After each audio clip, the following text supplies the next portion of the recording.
The second London game of the season. Jaguars versus Bears. I guess the Bears are considered the home team here. Line on this one is Bears minus 2.5. Over under at 44.5. The early money splits on this one.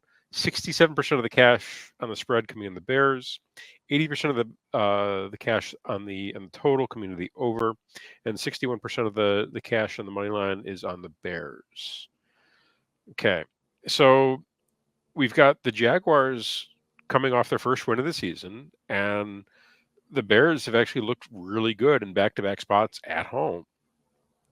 I can understand why the Bears are favored. I don't think I agree with this line, however. What say you?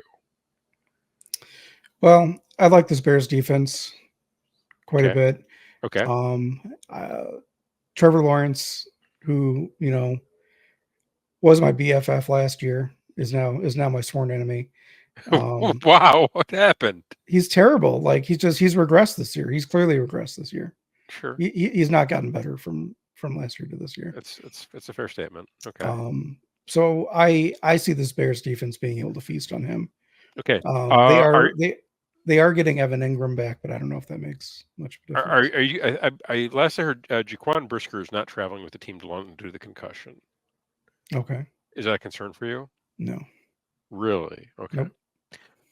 Also, I believe Terrell Smith is also out, so the Bears losing a bit of depth in the secondary. Um, I'm at a place with the Bears where going. I'm probably going to look to take them at when they're at home, and I'm going to look to fade them when they're on the road. I'm considering this on travel road spot for them because it's not, it's outside of Soldier Field. Despite the Bears being considered, the quote unquote home team for this. So, I I just this team just does not travel well. All the a lot of the rough losses they've had, all the rough losses they've had have come on the road. And I know they're getting a Jaguars team that's a bit iffy, but the one thing that the Jags still have that great defensive line, and the Bears still have that awful offensive line. Now they looked a lot better against the Panthers, but that's just because the Panthers might be one of the worst football teams I've ever seen assembled. Um, once the league has kind of figured out like what they were doing with Andy Dalton, it's that lasted like a game and a half, as far as that honeymoon went, and now it's down. Now it's back to bad Panthers football again. At least that's what I saw on Sunday. On defense, they can't. The Panthers can't really get after the pass. They can't really get after the quarterback, and on offense, they really can't move the ball.